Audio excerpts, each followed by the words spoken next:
2 people have been killed, 3 others seriously injured in a suspected anti-Semitic terror attack near the northern English city of Manchester today. As worshippers gathered for Yom Kipur, the holiest day in the Jewish calendar, the assailant drove a car into the public before getting out of the vehicle and stabbing passers-by.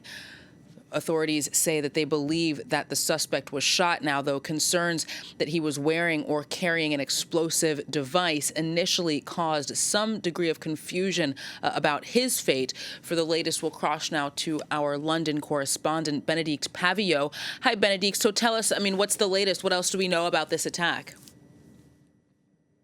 Well, there is clearly shock and grief at this anti-Semitic attack, a major incident outside a synagogue in Manchester. And what we know and what police have confirmed is that 2 people have been killed.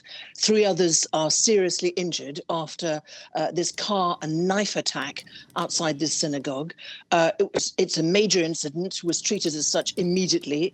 It happened at 9:31 a.m. local time at Heaton Park Hebrew Congregation Synagogue. And this, as you said, on Yom Kipur, a day of atonement, the holiest day in the Jewish calendar. And it has to be said that Manchester has the second biggest Jewish community in the UK, 30,000 people. So many people will have been attending at that synagogue and elsewhere these special services today. The suspected attacker has been pictured wearing what looked like a bulletproof vest, also possible bomb.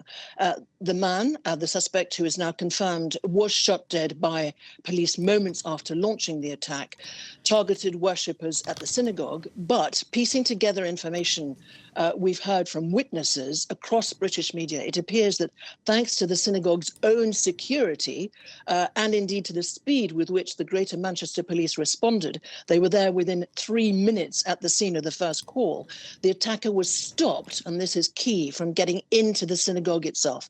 Police have taken this very seriously. They declared what was called Plato, the national code word used by police and emergency services here, when responding to what is called a marauding terror attack. And that indicates, indeed, the seriousness with which the authorities are taking this deadly attack. Now, Bénédicte, another clue as to the seriousness of this attack is that the British Prime Minister has shortened his trip to Copenhagen in order to hold an emergency meeting then. Tell us more about that.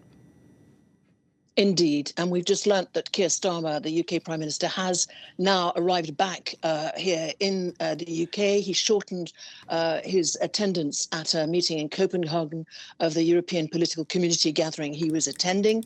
Clearly, he'd been briefed, took this immediately on board, has flown back. He'll be chairing an emergency meeting. We're awaiting a big police conference with more details.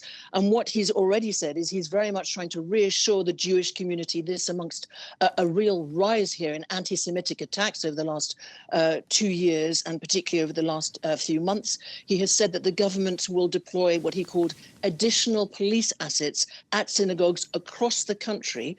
So there will be heightened security after this attack, visible security. Some won't be visible, but will be there also. And he's, I should also say that King Charles, as many political leaders have said, that they are deeply shocked by this horrific attack in Manchester. So an attempt to calm the Jewish community, to tell people that the police will be heightened. Bénédicte Paviot, our correspondent in London, thank you so very much.